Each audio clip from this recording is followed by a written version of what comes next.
Enrique. Hi, Piotr. I think we really nailed the time today. 10:00. My clock just changed when we went to live, so fantastic punctuality. Hello, everyone. Happy Friday.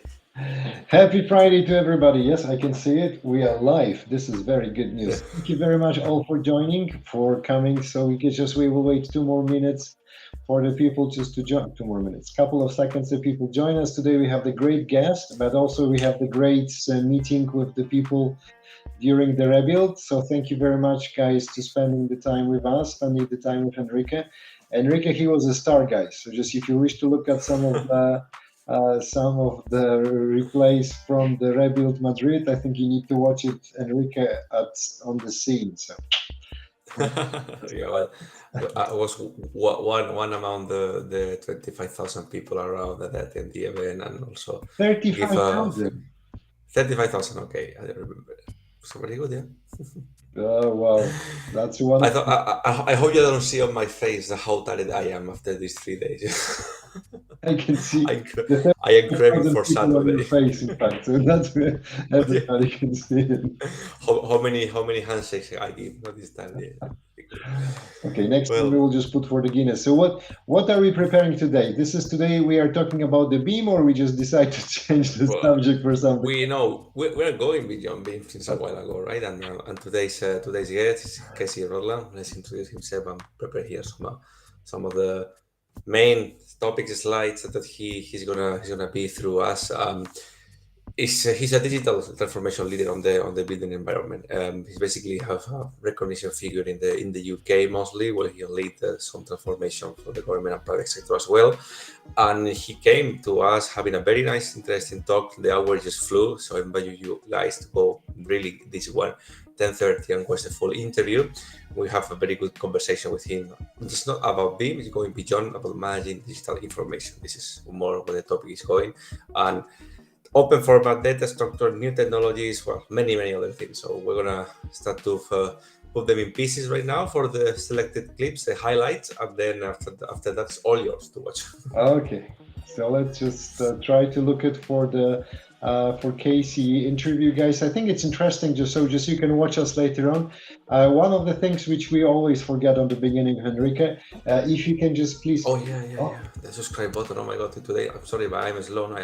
I left all my neurons working on the event. There you go. Yeah. Please subscribe to the YouTube channel. That will be fantastic. Thank you very much. That will be just, we have this target of 1,000 people by end of June. We hope we will just make it happen. And of course, this is on my side right now. Thank you very much for all of the people, more than 8,000 people who just joined us on the LinkedIn, on our newsletter. Thank you very much for the feedback. Thank you very much for giving us the good words about the work. Thank you very much as well for giving us some constructive feedback, which I'm not really sure that I like it very much, but it's also important. Fantastic. Well, guys, so let's start on it, right? Let's start to... Perfect. We're gonna talk about the oil levels. We're gonna lower down a bit the music. We put ourselves in for the first clip. I'm gonna start with the interview pieces. First question, all directly, very one from Piotr to Casey. Interoperability. So, and Enrique, there's one question on the chat as well. Sorry, I apologize because we are not able to respond on the chat as well when we're talking. Yes, it's recorded. It's on the YouTube, so you can watch it later on. No worries.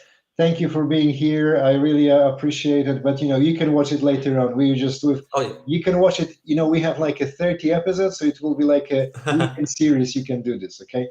Sorry, Enrique. So let's just jump. No, of course. Yeah. So I was saying interoperability. Does it make sense today with the AI learning machine? That's what Piotr asked to Casey, and let's see what was his answer.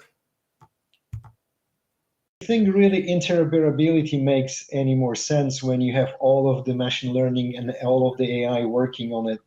Why we can just not go step ahead and just really try to make sure that we connect it. Interoperability was just when we were just in the 80s. Right now, I don't think so. It's important. Depends how accurate you want your AI machine learning to be. It's the same. And I will comment this. You can bleep it out afterwards, but crap in, crap out. And if the data that we've inherently generated as an industry typically is not of very good quality. So when we're talking about data quality, and then we're asking machines to learn from it, that's where the big worry starts to step in. And I think there are huge holes you could drive in this argument, but I compare particularly IFC as a data language to describe the built environment. If we say that's the equivalent to HTML for websites, then that's what makes the internet work. And if we've got the ability to describe our built environment digitally using the IFC schema, that's what's going to make our built environment work digitally. That's what enables people to make software services or develop an app that knows and understands the structure of the data, knows where to find the data reliably, accurately for every single time. Then you start to get the power of scalability, repeatability, automation, and all of those things that if one engineer or architect has created a script that works with their data in their models, from a bespoke point of view, it's not repeatable and scalable across the globe. So, that's the direction I'm coming from. Yeah, he survived this question. I think that was good. I like his answer when I'm listening to this one. Of course, his answer was okay, depending how accurate your AI machine is. So I think there is nothing to disagree on that. We say that we have the perfect machine learning or artificial intelligence. Jesus Christ, sorry for this. I'm really tired. There is no need for interoperability, right? So depending on how developed your machine processes are, you will need interoperability, yes or no.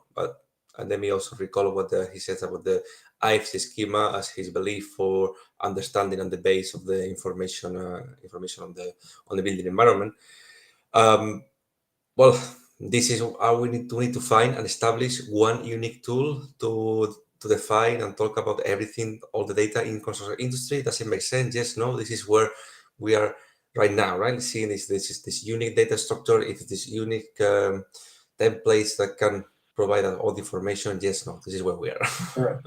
But I think it's a good. I think we need to spend maybe that will be a good season 4 subject, really, how the technology and all of this modern part, with the AI and the learning parts who can just influence the industry, and we can just invite some of the gurus and try just to think, maybe that's the push to convert to really do the digital transformation of the industry. Yeah, maybe we can ask the season 4. We can ask ChatGPT, does it make sense to establish IFC schema to rule all the data on the let's see what they... Okay, let's just do this. Well, we carry on for the second topic on the same direction, talking about AI and technology and AI are still away from each other, not from the perfection. This is what we are saying. And Casey pointed very well that, meanwhile, the technology and us as human can handle the AI learning as in a perfection time, there is a gap we need to fill with some work, some type of knowledge. So let's see what is the work that Casey says. Okay. Trying just to connect all of these blocks, and I was just thinking, maybe if we will get the great quality from all of these blocks and try to start learning together faster than people do, it's just like with the machines, maybe we can come up with something out of it, right? I don't know if it makes any sense for you or just as complete. Well, it does, but until, from my perspective, until technology gets to that point and it can understand what's right and what's wrong, then we've got a gap to fill in the meantime. Because with an open data standard that's published, you can check quality against it. And if people are producing things and exporting them in a certain way, that can be checked, reviewed, approved against what it was supposed to deliver, against many other things as well, and connected with other databases. So if we've got, like you said, it's the silo in design terms or IP terms, or this is mine, you're not touching it. That's one version of a silo. But the other version is that we've got organizations across the world creating their own digital way of describing something. It's a big mess out there, if we're honest, our industry, but things are changing, and things are changing positively. And as I said earlier, we're often criticized for not being as far advanced as the government would like us to be. But actually, if you take a moment to appreciate where we've come from and how much we've achieved over the last 5 years or so, there's a huge amount done. The conversations we're having now are far more complex than in terms of, or mature, let's say, not complex, far more mature now than they were 5 years ago. And the types of topics we see on stage in conferences are now, it's gone beyond let's do BIM, BIM is good, to okay, what do we need data for? What daily problems are we solving using the data that's produced through this BIM process? And that's really where we need to be. It's not BIM for BIM's sake. It's BIM as an enabler to solve daily challenges that this industry or planet has. Guys, I think you need to review it. So I just, when I listen to the answer of Casey, and I think I will just review the whole interview again. This will be published in 20 minutes. It will be on the YouTube release. So just, you can also just jump there and just to watch the whole 1 hour session. Was really, really interesting. And I think I like the modern technology part on BIMs to here.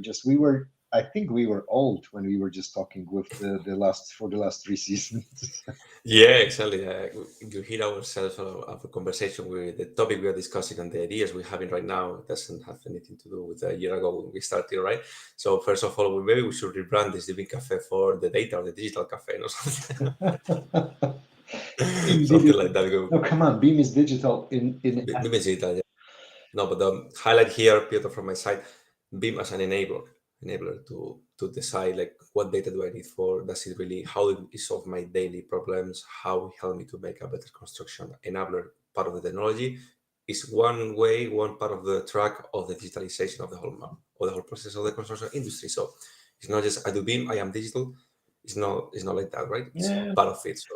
But that's the normal evolution of the process itself, right? Again, I remember these things when it was happening with the ERP. I know that most of the people on the ones who are watching us don't even remember when the ERP started. So just the system to support the enterprises for the resource planning. But that was the same discussion. We were just saying, let's just register the transaction first, and then it was the people who were saying, why are we doing this? How we can bring more value? Then the whole supply chain comes up as a next steps, then the whole services come as a next step, etc. So I think we just need to kick the BIM a little bit just to make it. Sally, so we're going to talk, perfectly point out there, because our next topic is about, we call it, let's rebrand BIM in a way. So it really match what we're discussing nowadays, but we need to leave it away, because still it's a valuable tool. So let's see how Casey wants to picture BIM today. We're always fighting against the marketing machines of the software manufacturers. So they've done a brilliant job at convincing everyone that if you're doing BIM, you must have a 3D version of a building. So gradually they're coming around to the idea that infrastructure has a role to play, and BIM is an enabler for them as well. But really, if we're looking, and one of the reasons we, as UK BIM Alliance, rebranded to NEMA was to not drop the B, but start the conversation from an information management perspective rather than a BIM perspective. And once you start talking about information management, you get what we've got on screen now is the ISO 19650 process, the wrapper, the information management wrapper around this BIM process is about ultimately defining, creating and delivering structured data and documents. There'll be some unstructured stuff in there as well, but it's mostly that structured digital data that we can use for the life cycle of managing whatever asset. And that's the reason we engage a lot more people by starting in that way. Ultimately, some people will end up wanting to talk about Revit or ArchiCAD or something that, the tools that they need to use to do that thing. But those are not the tools that everybody needs to use. If you're a product manufacturer, actually what we want is the product data. We don't necessarily need a 3D version of all of your products. That's just an expense. Whereas as a product manufacturer, you have all the information that we need as specifiers, as designers, as operators, all of those things. It's just about getting the message through that there's a part to play as a stakeholder, as a product manufacturer, as a client, as a maintenance guy, as someone who installs things, screws things to walls. There's a role to play in all of those different things. It's not just about having a 3D model of whatever it is that's being designed. Amen to all that. The more I like it, what he was saying.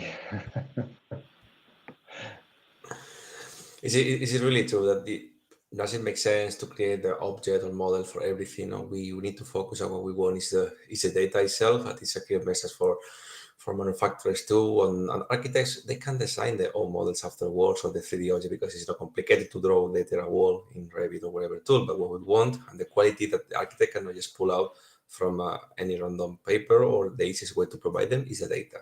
And this is where we need to put ourselves there and see how to transfer that data the easiest, the more adapt to what is the purpose of the design for them or the people who are doing that.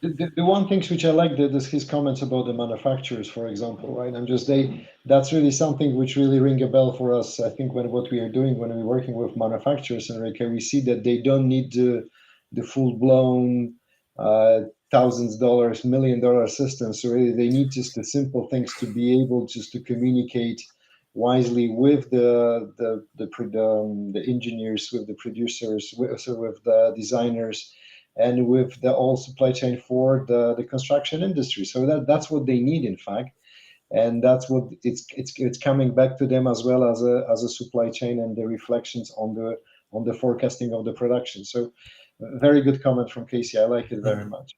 Yeah, I agree here too. So now we're talking about the data and it's what we need. The next process is how I want to collect the data. What type of data do I need, right? We need to focus on, okay, let's do the work and let's see what is the value we need to transfer to our people.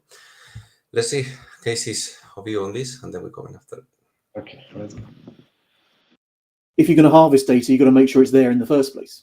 So you've got to have a client that understands what data they need at the end, and then you've got to procure that data. And I think you just flashed up the slide there, and that was really part of that conversation, is that if you've got a client that knows what data they want, they can put it in their specification, in their contracts, they then procure that, and then whichever team is selected, they deliver it.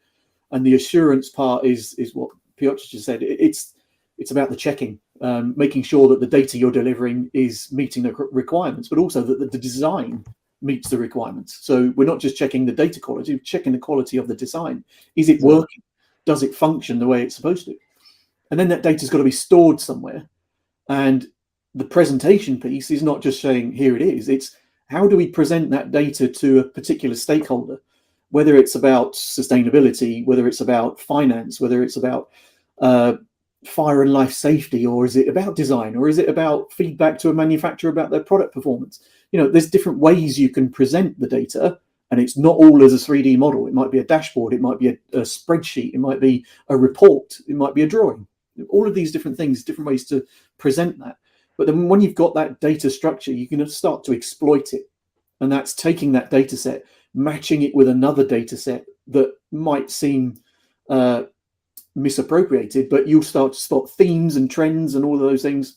And then we start getting into big data analytics and stuff like that. But if you've got a client with a portfolio of property and they need to understand better all of their assets, it's the only real way to do it, because if you're not going to have data about those things, doing it in an analog way is very, very challenging. So this is really about that process. It's just about understanding all the different opportunities for stakeholders across the life cycle, across our entire industry. The opportunities there to get involved and engaged with a BIM process, which is what I see on screen right now. That's the BIM process, but creating the data that goes along with it. Whereas actually what we see, going back to the conversation a few conversations ago, most people, when they talk about BIM, they're talking about that delivery piece.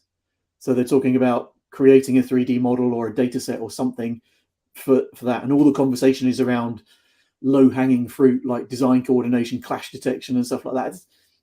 Yes, it's valuable to a stakeholder at that particular time, but actually it sits within the bigger context of all of these other various different data exchanges or data uses throughout this entire process. And that's, so yes, in a way, harvesting the data is pretty much comes from either the delivery or assurance process. You're checking the data, but you're taking it out and exploiting it in a certain way for other uses, providing the data was generated for that particular use. The one thing which I think it's really, I will just right now when I'm listening back to this, I will just debate a little bit more about the possibility of doing everything manually. I think seriously, I don't think so that you can go to the nitty-gritty of the millimeters on the manual work. I think still digital part is more accurate, and of course it need to be designed this way and need to be programmed, it need to be a ABCD, but you do this only once, and then you have repetition. So I think the concept there, again, once more agree with Casey. One, the concept that you can do manual, I don't think so. It will fly anymore for me. So I think that's we need to take a look at it potentially. It was hard for me to when preparing the clip because it's pretty long. Sorry for that, but he was explaining the processes very well. Like everything makes sense, right? So, but how it's very long, right? You can see the actually long. So, automatization and using some sort of machine to make sure that we're doing this right and quicker. This will be essential to thrive with this type of high data harvest of data gather. Correct. Well, jump into the next one to last. I'm gonna talk about a good concept here that Casey brought to us, and we both like it, right, Peter? He said that to collaborate, first you need to be selfish. This is something strange, I think I found with Casey, usually we try to challenge and grill the guests here, but that was really just like a more friendly conversation. Something is going wrong with us, Enrique. I don't know what's going on. Let's take a look of Casey's views. When we talk about BIM, the collaboration word comes up. It's designed to help people, to encourage collaboration and blah, blah, blah. Actually, the best first step is be selfish about your BIM implementation. Find the value for you that makes it better for what you do. So whether it's managing data or naming your documents properly, or just using a 3D modeling tool, it might be any of those things if it's relevant to you. If you find the value in doing that one thing, do it for yourself. Because then when you end up working with another team member, another consultant who's doing the same, they found their value, they can share. You can start to then collaborate. But if you're collaborating, if you're implementing a process or a piece of technology or whatever, a change, if you're doing that for somebody else's benefit, you're never going to get the benefits from it. So do it for yourself first, and then work with other people who have done the same thing, and working together at that point, then everyone will start to work together better. And that all comes from product manufacturers, and to prove that products were designed to work either together or independently on their own to do certain things. Whether it's building fabric or alarm systems, we need that information, that data. So they are engaging with it. They don't need to be told it in a BIM way. What they need to be told is that there is a way of structuring that data that enables it to be freely used and communicated, not just buried in a PDF somewhere. Okay, that's a kind of an idea. So just we don't need to tell them that they're doing BIM, but at the end they will be doing BIM. Okay. BIM with let's call it BIM without M, right? Like this information management. It sounds more attractive and more accessible to everyone, right? Information management. I keep coming back to why we rebranded the UK BIM Alliance, is because BIM is very divisive. Either you start talking about BIM and someone says, that's brilliant, we've got to do it, or they say that's got nothing to do with me, that's those guys. Yeah. And if we start to talk about information management, information management with a product manufacturer, they've got that covered. They know where their data is, they've got the information about their products, they have to. But what we're saying is that if we make that available to industry in a certain way, it's going to be flying a smoother through the data process. And we're not talking about having 3D models of everything, as we said before. Because that's just an expense that they see. It always comes from the marketing budget rather than the product development budget. And they have the data in the first place. As an architect, I'm not going to go to a third party as a library, if you like. I'm not going to go there for my product data. If I'm specifying something, I go to the manufacturer. Wow. So I think that's really conclusion. Oh, you just changed the size. Changing the size, yeah. We have some problem on the streaming video, and we just switched side, but we can swap it back again. You can feel it that it's really live. I'm just surprised with Enrique just being on the different side of my screen there, but that's okay. Good discussion. I think I like the way of thinking about BIM without BIM. So I'm just. We can explore about it, but again, once more, guys, 10:30 you will see the whole so in the 6 minutes you will see the whole interview released on the YouTube. Just do not hesitate, go ahead. If you don't know where to find the YouTube, it's just subscribe on our channel on the left side, so just you can see it. Sorry, that was a commercial break. Fantastic. Well, let's put the last clip and close the episode, Peter. If you agree with me, we're gonna close it. We talk about the data and the need for being from magic, the digital data, and we are talking with Casey. Like, okay, what type of data do we need? What are the templates, the standards? No, this is related with the ISO 19650. So let's listen to Casey for the last time, and then you guys can listen in full on the YouTube. And after that, we close the chapter. Okay, let's go. Creating their own data structure, and kind of, and I've used this phrase before, sleepwalking into interoperability problems. So what they're doing on one project might be brilliant, it might work on one project, but even in their own company, that same process probably won't be repeatable or scalable or automatable on the next project they do. And that's what we're trying to say to people, is that every time they do that, they create their own data structure, and it just creates interoperability problems. Whereas if there's a standardized way to describe information about a door, if there's a standardized way of doing that, let's just all do that. Product manufacturers, specifiers, fire and life safety, environmental, heat loss calcs, if all of these things can access the information about that door for all of those different purposes. Whereas if it's buried in a PDF or text in a PDF, you've got to read it and extract it somehow, then have some level of confidence that it's right before you use it. That's when problems start to arise. So when I have some products and I look from some product category, classification, whatever, they are not easy to use. They're not easy to understand. Before I start to understand the structure of this classification system, I'm already saying, you know what, I'm going to open my Excel and do my own. And this is how the industry is evolving. This is the bad behavior what we have. But I think we need to make this classification, the standard classification, this one ring to rule everyone, way more simple, sexy, easy. No, is a maturing process.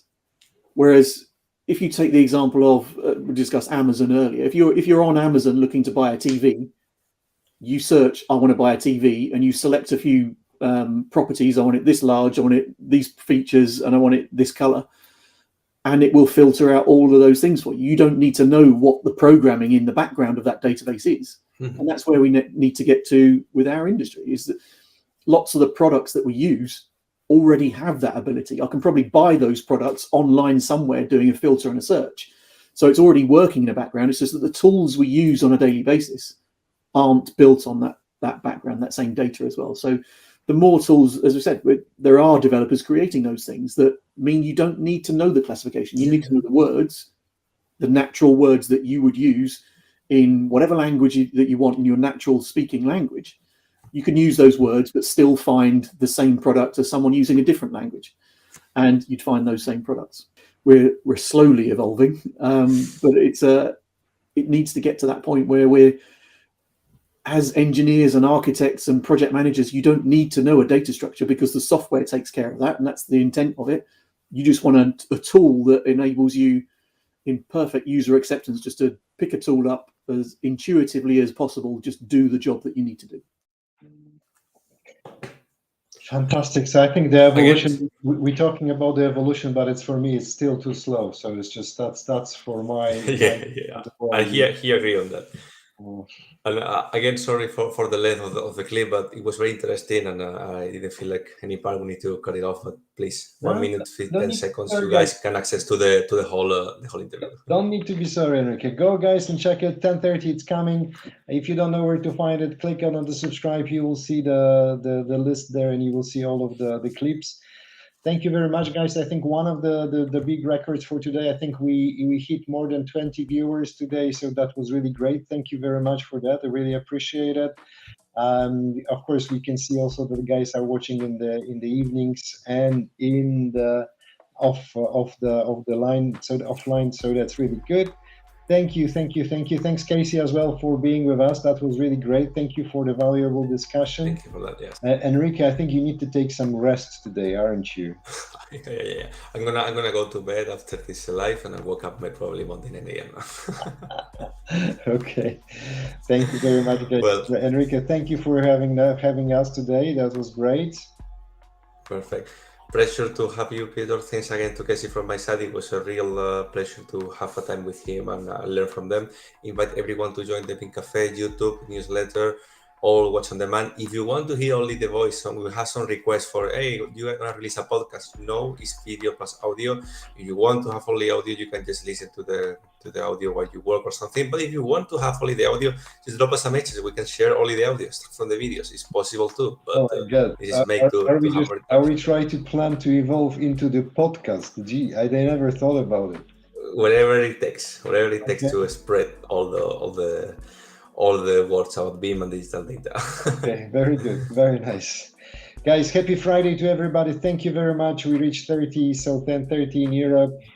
Wherever you are, happy Friday. Enjoy the weekend, and we will just find you next Friday, 10 a.m. Central Europe. Bye, guys. Bye, guys. Bye.